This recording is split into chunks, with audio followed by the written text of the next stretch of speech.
am Aisha Ahmed, the ambassador for the Bridge from Pakistan. Today, I am extremely delighted to introduce you guys to our multi-talented Professor Zakia Nasir. Thank you so much for joining us, ma'am. Thank you. It's a pleasure. I'm really I honored would that uh, you've, like decided to choose me as a speaker, and it's a pleasure, really. Ma'am, we are very grateful for you to join. It's an honor, honestly. I really want to tell our audience about you. Ms. Zakia Nasir is a multi-talented person. She has been former chairperson for Lahore College for Women University English department, and with that, she is an excellent poet, a remarkable short story writer, and I dare not mention she has recently got published as a poet in her book, which is called Musings. We will be talking about that. And with all of this, she's a PhD scholar, and currently she is doing her work on colonial feminism. Ma'am, you have a vast writing experience, even besides the book. What would you like to tell us about your experience as a writer, as a poet? Aisha, writing is something that is an outcome of your deep deliberations. It isn't something that you come upon it suddenly. It's something that you see around you, you feel, you think about it, you deliberate about it, you are touched by whatever is happening around you. And you need a lot of compassion, to understand, to perceive life. Because my subject is actually life, nature, human beings. And I'm the sort of person who's very sensitive to things that are around me, that I'm even touched by the nuances of how a person expresses himself or how he talks. So, whatever I write is a result of what I have seen, what I have perceived of life, what I feel about life. And, like, uh, it might be like in poetry, spontaneous overflow of powerful feelings. Like sometimes it happens that, uh, like, I really wanted to visit Inverness. You would know, like Macbeth's castle. It's in Scotland, and it's like at the very end on the boundaries of Scotland. I really traveled there, and I could sense the ambience and the things, what happened there. I had, since my childhood, I really wanted to go there, and I wanted to see the Burnham Wood. So I went there. And I didn't write anything, it just seeped in. One day we were coming from somewhere and we were caught in a traffic jam. And I was sitting in the car and it suddenly, came to me. I wanted to write Inverness. I wanted to write about the experience. And usually, what I do is like my phone is the place, I just start writing on my phone in the notes. And if you see my phone, there's the whole book in the phone. So I started writing in the phone, and then the battery exhausted, and I just couldn't help myself. So I took it, I couldn't find any paper, and the driver was there in the front, and we just had the tissue box. So I took out the tissue and I started writing on it, and I was afraid I might lose it because what you write once, it doesn't come back to you again. The different words, different expression, it isn't the same. So I wrote it on the tissue, and then I came back home, and at once I copied it down. And if you read the poem, you will really feel, like how it is. It's the real life experience of being in Inverness and thinking about the murder of Duncan. So, like it's a powerful feeling. It's something that comes upon you. So, like writing poetry with me is like that. that it's something that I just can't contain. And usually when I lie down, it's 2 o'clock something, and suddenly an idea comes into my mind. And thankfully, first it happened, I didn't have a paper or a book. Obviously, you don't keep a copy or a notebook. But then I started keeping my iPhone, and it became so easy. Whenever an idea comes, I start writing. I just get up, put on the table lamp, and I start writing. And actually, would you believe me? I'm writing short stories now. And it's the same, like a phrase, a line, an idea comes. And I just get up and I start writing. It's like that. And, yeah, I've been so busy in my life. I started teaching, the very next day I sat for my master's exam. Our head of the department, she called me to teach. And the next day I was, like teaching in Lahore. And since then, it was, a life to, working. And then when you're young, you have your children to look after. And I don't have that kind of a time to write. Though it had always been a passion, I wanted to write. I wanted to be a writer. And like just as I wanted to do a PhD. And, there were no opportunities. And there was a time when I got admission in Cornell and I wanted to go, but then, like as it is, my parents, they thought I shouldn't be leaving and all those things. So, when I got that opportunity, I joined my PhD program. And the same is that the moment I got time, I started writing. And then there is no stopping to it. Ma'am, thank you so much. I have been taking interviews and I've been talking to writers, and I don't think that people talk as much about spontaneous writing, because I have met so many people who are not spontaneous writers, and it requires them effort to write. And because personally I am a spontaneous writer, so I always love when people talk about it, and I completely share this feeling with you. And much like you're on a spot where you can talk about it. Ma'am, you spoke about joining LCWU as a teacher, and you have served as the chairperson of English department. And please, I want to know, how were you like? What were your goals? How did you manage all of this? Please tell us something about your experience with LCWU. Aisha, teaching was always a passion, believe me. Since the day I joined, the first day I joined, I used to be a naughty kind of a student, and I used to sit at the gate, wait for the car, and I had so many friends. And I was asked to teach a bachelor's English literature class, and believe me, in that class, they were my friends too, from where I was in masters. I did my masters, and they were my friends who were there. And like I felt so. I was a bit frightened and I was a bit intimidated because I thought, oh, like, how would they treat me or take me as a lecturer? But, like, thank God it was such a good experience. And from the first day till the last, nobody would ever remember. I had thousands and thousands of students. Nobody would ever remember that I ever scolded anybody. I never had that chance to do that. Whenever I entered the class was so full of respect. And, there was so much of love that I got from my students. And it was, like I had a rapport with my students, all my students. And believe me, I have friends from my very first class. There are two of my students who are teaching in England, and I go and stay with them. They were my first class, like the first class that I taught. And it's been like that ever since. It's such a nice experience to be among the young girls.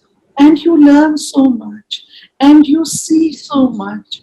And this recently, there's a short story that I've written. Like young girls, they confide in you, and sometimes, there are things that really touch you, touch your heart, and you really feel for the story. So it's been a kind of a communion for me. Like it's been a very, very nice experience. Even as a head of a department, like whenever I entered the room, the whole staff would get up and they would embrace me. Well, let me tell you, like 90% of the staff were my students in our English department. So Mm-hmm. whenever, every day it was the same. And like we were like family. And it never ever occurred to me or to them that I was the head of the department and there was any distance to be maintained. We were like friends, we were like family. And even now, like a few days ago, I went to the university for Dr. Bushra Mateen's condolence meeting reference. Mm-hmm. And then I went to the department, and it was such a pleasure going to the department. The same faces, the same love, the same affection. Like I love it. Mom, please, you did tell us about music, but I want to know more about it. It's again, I really want to congratulate you because I can understand how big of an achievement this is. So, and I want all of my viewers right now to please go and check out music. It's by Aura Publishers in Pakistan. Mom, By please the tell us Punjab something more. University, actually. It's by Punjab University. This is the book. This is the book. All right. I would encourage all my viewers to please go and get hands on this book before it runs out of stock because I know it will very soon. It's about uh, very, very deep feelings like breaking apart is a poem that I really like. And then there are poems about women, like women say, I say, I'm a feminist. And my PhD thesis is about post colonial feminism. But I know there is no feminism as such. Like we are all subservient to the culture we are living in. We might profess we are feminists, but don't we have to abide by all the impositions of culture, religion, and expectations? So it's about that, how women have to face that. So the musings are actually musings. It's about nostalgia. It's about the childhood experiences. It's about the enchantment of seasons. And it's about memories. It's about so many things. There are 109 poems. And, like each poem has a different topic. Like, uh, it's about, like when I go out, I meet people. We live in an area where there are huge houses, people are affluent, and like when you talk to people, just husband and wife, where the children, they've left home. One is in America, the other is in Australia, and the third is in the UK, and there's just the old couple sitting at home waiting for them. And like I really feel for them that they've spent a very active life bringing up those children, and they just sit and wait for the phone call, wait for the video call. And like this really affected me. There's so many people around me. Even if I talk about myself, I just have two children. And there was a time my daughter is married, she's in England, and my son was studying in England. And it was just me and my husband at home. And I felt so lonely. So this is something that is happening with everybody. And that has come out of the heart. It's the feeling, it's the communion you feel with human beings, I could say. It's a book about communion with life, an expression of how you feel about life.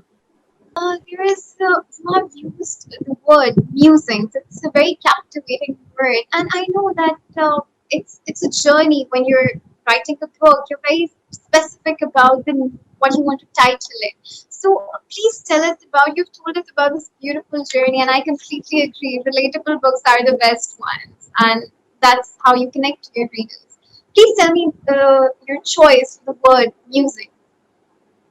Uh, Asha, first, I thought I would give it a title, Musings, the World, Life, and I. Then I thought it was too long. Actually, the book is musings. You know what is musings? Musings are thought processes. It's deliberation. It's deep, thought, perception. What you see, you talk about. So I thought I should give it a shorter name because musings, the word life and I became too long. So I just gave it the name music. All right. Ma'am, you are so enthusiastic about your career. Trust me, it just makes me already love the book. How you're mesmerized. It's very mesmerizing to listen to you. First of all, I would really like to mention that. Thank Ma'am, you. please, we are looking forward. This is your first published book, but definitely it's not your last published book. Are there any upcoming projects? Please tell us something about your upcoming projects and what are you going to Aisha, like my next project is a collection of short stories. And initially, let me share it with you. And, I started writing those stories when I met Pakistani women in India. do? And like when you talk to them, each woman has a story to tell. And the way that they've struggled to settle there, the way that they've, achieved whatever they've achieved in life. And there are so many women who really had to face real hardships, like uh, they are diaspora women. And those were diaspora stories about women, how they struggled, how difficult life had been for them. When you read those stories, you will really be touched by them. Like, it isn't easy being uprooted from one land and settling in another where you're a stranger. And with the Pakistani women, most of them, even now, they can't communicate in English. Like Definitely. I met a lady, and she's been there since 1960s. And like I was really fascinated, and I talked to her, and I asked her, "Don't you speak English?" She said, "No." I said, "When did you come to England?" She said, "I came in the 60s." And I said, "You learn the language. How do you communicate?" She says, "Oh, I don't go out that much." So, like the if you go and meet those women, you will really understand what a difficult process it has been for them to settle there in a land which has a different culture, a different ideology of life, different language.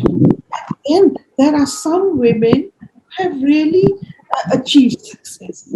Yes, ma'am, I completely agree. It is so important to present a positive image because feminism in this time, the people who are making spreading awareness about feminism, they have this man bashing attached to it, and such a wrong image of feminism is being presented. So I think it's very important to tell the stories of women, and it's a great initiative, and I wish you all the best for it. It will definitely be an inspiration. Thank you so much, Aisha. You have also contributed to the bridge. As I mentioned earlier, you have been there with Bridge since Bridge began. What do you think about Bridge as a project, and what was your experience writing the stories for Bridge? Bridge is a brave initiative, and I really congratulate Aisha for that. She's really worked so hard. She's my student too. And like she's always been a very brilliant student, and I Definitely. expect that she would, be very successful with it. It's something that is really amazing, you know, Mhm. connecting people, building a bridge between different cultures, different nations, different countries. And, uh, one has to have that initiative, that motivation, to get this kind of a work done. And uh, it's the result of a lot of hard work. It isn't something I know. I've been there in the university and I know how difficult it is to get things done. And Definitely. yes, when you see something like this come up, like you really feel so happy for it. I'm really very happy, and I congratulate the Bridge team because they've really worked hard, Definitely. and it's something that is connecting people all over the world. And it's like you get uh, writings from different people with different perceptions about life, and it's something which is very good. And I wish all success. We've talked about Bridge. Thank you so much for your appreciation. It really means a lot for us. Now, what would you like to say about your contribution to the Bridge? Um, I share the first volume of Bridge. Mhm. Uh, I think, contributed my poems. I thought you could just make one contribution, like a poem or a Mhm. short story. But in the second volume, excuse me, there is a short story and there are poems too. And that short story, if you read it, like when I was writing it and when I completed it, I was crying because roots, for me, has a significance of my land, my country, and the feelings that I have for my land, for my country, there's something that we all experience, it's something common among all of us. But once I met a lady at a wedding in Islamabad, and she was a young Shaheed's mother. And, uh, when I talked to her and what she told me and how she related the passion for her young son who was an engineer but wanted to join the army and who was martyred by the Taliban in Mhm. Waziristan. He was a young captain, and the way that she narrated it, it really touched my heart. And I wrote, it's a true story. It's about true people, those people who sacrificed their, their hearts, you could say. Yeah, sacrificing your son for your land. I looked at them and I was amazed at the husband and wife, and I was overwhelmed because I had so much of respect for that lady. And I could not imagine how what would she be feeling. Like when I heard the story, I was overwhelmed by it. What would be the mother's feelings? So I wrote that story, and it's about that. It's the roots of you have in your land, in your homeland, and it made me cry actually when I wrote it. And I called that lady because I'd taken her number. She lives in Rawalpindi, and I got her number, and I told her that I've written your story. I hope you don't mind. And like she's such a nice, courteous lady. Like she said, why don't you come over? I said, I'll send you the story, and whenever I come to Islamabad, I'll definitely visit you. But like I said, it was an honor even meeting a Shahid's mother and a young, brilliant young man, who gave up his life uh, for his land. And like the third volume also has a story, and it's about race. And like uh, that's a very, very interesting story. When you read it, you'll be amazed how I talked to you about diaspora, and I told you about what those diaspora women experience, and uh, how like living in England, they are constricted in the cultural bindings, and they Definitely. follow the same social patterns of Mhm. caste and culture and that, and it's about that, you know. And even when I wrote that, Mhm. I cried when I wrote that. Bridge, I would say, is doing an amazing job, giving an opportunity to writers to express Mhm. themselves and to Definitely. contribute. And it's so amazing. You read stories from different cultures, different people, and all are different stories. Ma'am, you mentioned that you've already mentioned that the topic of Brid's third volume, which will be coming out by the end of the year, inshallah, it's about race, as you mentioned earlier. How do you think it's going to entrust the colonized nations or the previously colonized nations? And how do you think it's going to have an impact on readers? Aisha, actually, like we Pakistanis, we Mm-hmm. are still suffering from that colonization. Our mindset is the mindset I of the agree. colonized Definitely. people. We haven't been able to free ourselves from that mindset. And there are so many things that uh, hamper our progress. They hamper our development because our mindset isn't free. So, Definitely. yes. So, like uh, even now, there is so much of Mm-hmm. racism in the world. So, even the word race, comes out as a stigma in the modern Mm-hmm. times. Because, like, I've seen people who, they treat other races as lowly. Just, Mm-hmm.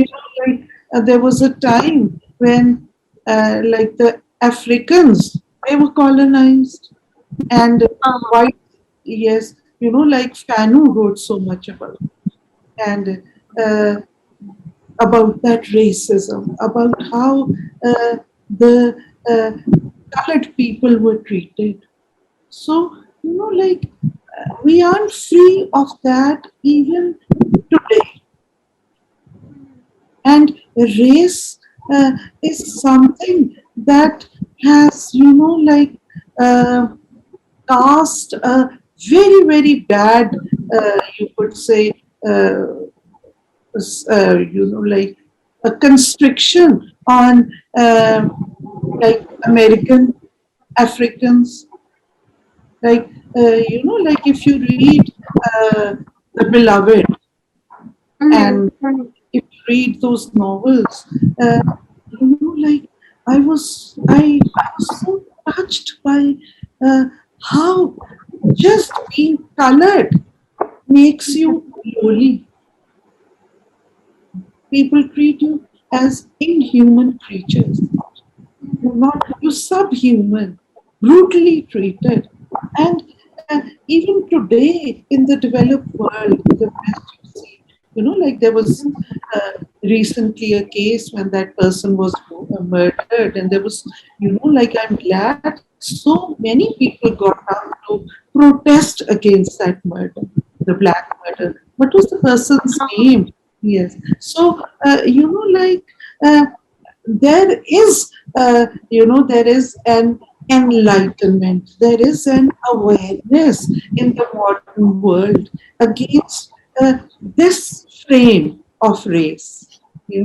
Like, we wouldn't uh, like racism in the world, because all human beings are equal, and nobody should be judged by the color of his skin.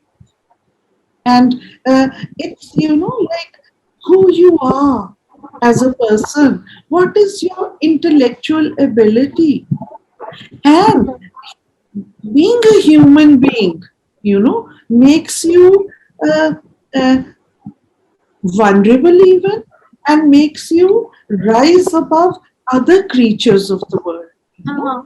Human being is a human, and he should be treated as a human, not as a subject of race, not as an African American, or British or Pakistani or Indian, like, race should not be the division that should be there amongst human beings. There are other things that divide human beings, and for me, the best human being is the one who has compassion for other human beings, who is intellectually aware, who is perceptive, who has feelings for other human beings, who is humble, who has modesty, humility, compassion, love, generosity.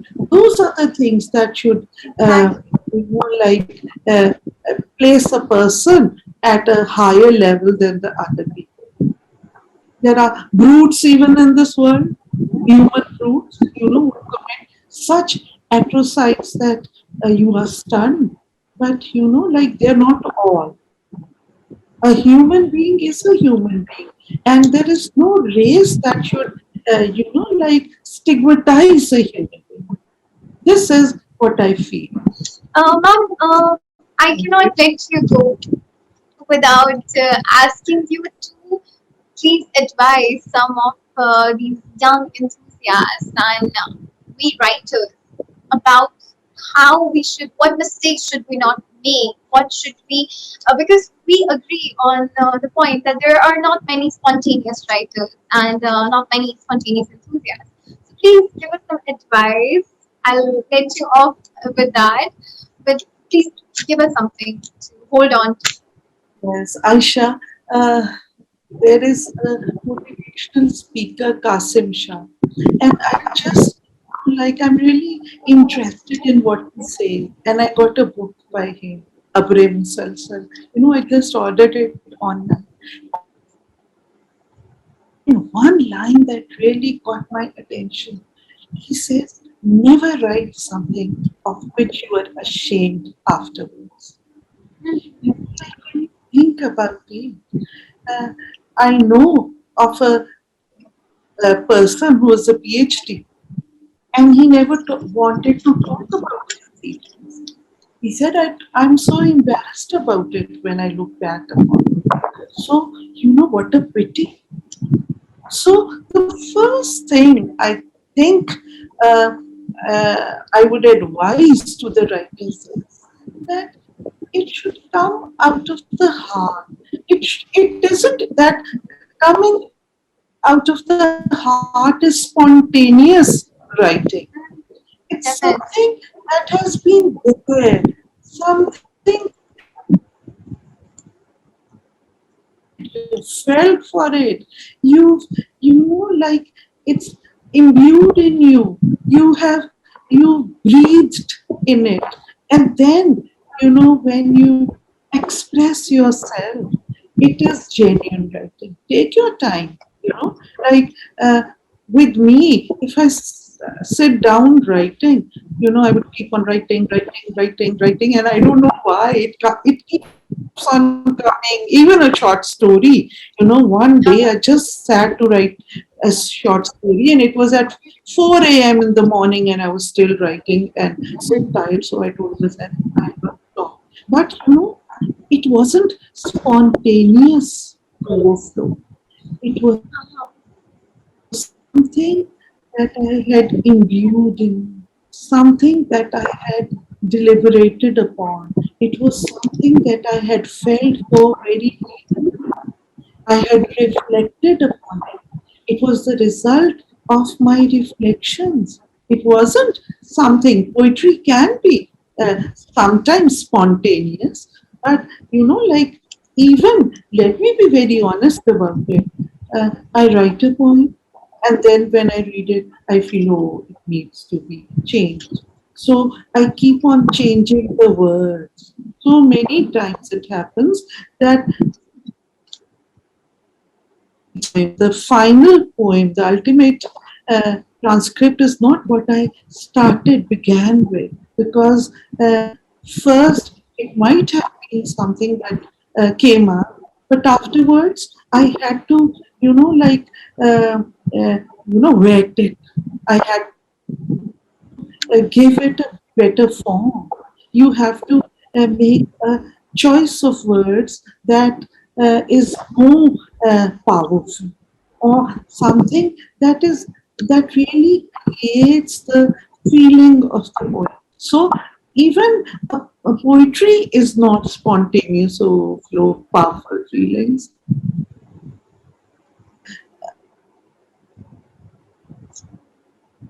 House in Cockermouth manuscript, where his own handwritten manuscripts, which were framed and put on the walls, and there were, like, so many lines cut out and then rewritten and then cut out. So Wordsworth was a great nature poet, and he also never thought that poetry was something that just came out and you wrote it and then it was fine. So reflect upon it, think upon it, deliberate, and then sit down to write. Even if it's a poem, write it when it comes to you. But when it's there, then work on it. Try to uh, make it more powerful, more it's something that has feeling in it, something that may really affect you.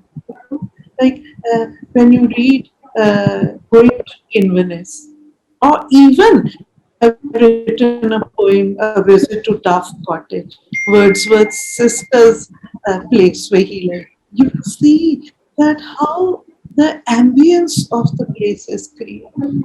So, like, I wrote that poem. It was something very spontaneous. But afterwards, like, I had to sit down and I had to make changes, and I had to, like, bring it to the that level where I felt that it was a poem that could be presented to be read. So one should be conscious of that. It's not just scribbling. Like, again, I would just one more. I would tell you an incident. I used to teach Yeats, W.B. He's an Irish poet, and I read a lot about him. And one of the things that really remained with me was that the day that he married, Georgie Hyde Lees was the woman's name. And you know what he did? He made her write. He told her that start writing, whatever comes to your mind. And he called it automatic writing.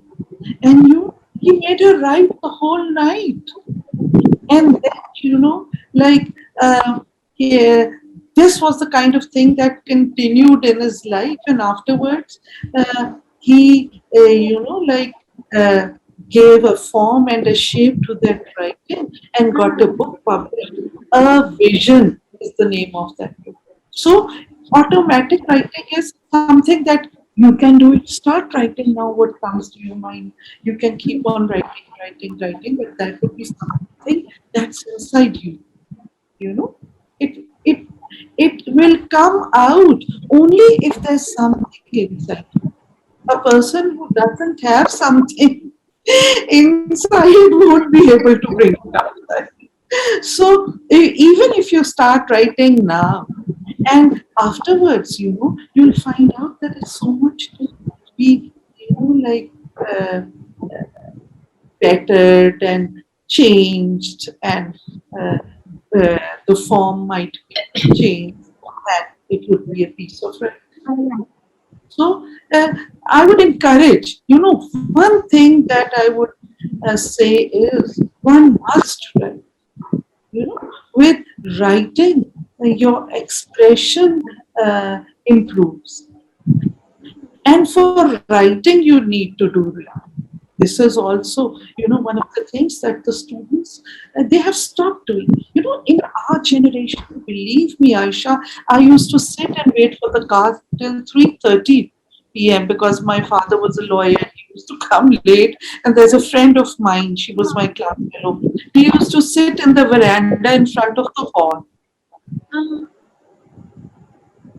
What we did in those days, we started a novel. She used to read one bit, I used to read the other. And like this, we read through the novel in the afternoon. And that in those days, uh, uh, young people read a lot. These days, people don't read, neither young nor old. Reading is something that improves your mind, your vision, your knowledge, and Definitely. it'll give you the vocabulary to write. I So agree. the younger generation, they don't go to the library. When I went to the first year, when I was in school, I used to see a lady reading Angeli, and I was so fascinated. The first day I came to Lahore College, I went to the library and I said, I want Angeli. And there was an Islamia teacher, and she said, how old are you? I said, I'm 16. She said, go away. You're not supposed to read Angeli. Aw. you know, and like I was so embarrassed, and I went up. I waited for that lady, that faculty member to go.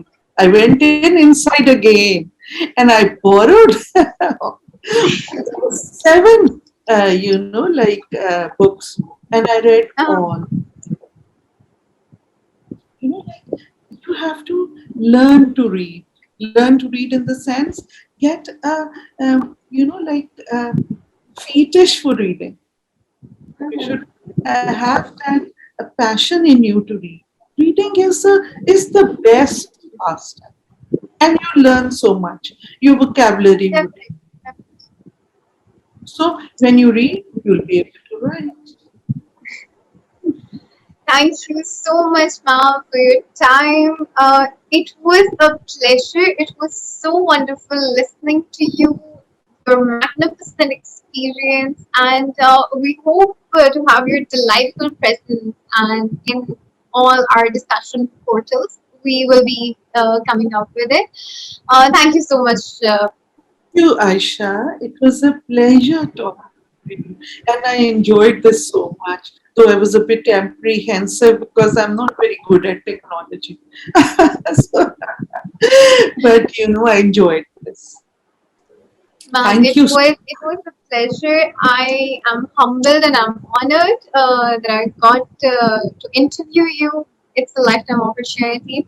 I hope all of our viewers have enjoyed and learned from Professor Zakia's abundant experience of creativity, and I hope that all of you take all the advices that she has given. In the end, I would really like to remind all my viewers that the Bridge, it is an absolute platform that is striving to facilitate our amateurs as well as published writers. And there are so many creative writing challenges that you can participate in, you can enjoy. So please visit our website www.bridgethenations.com and stay tuned for more interesting interactions with some of our renowned personalities. Thank you so much, everyone.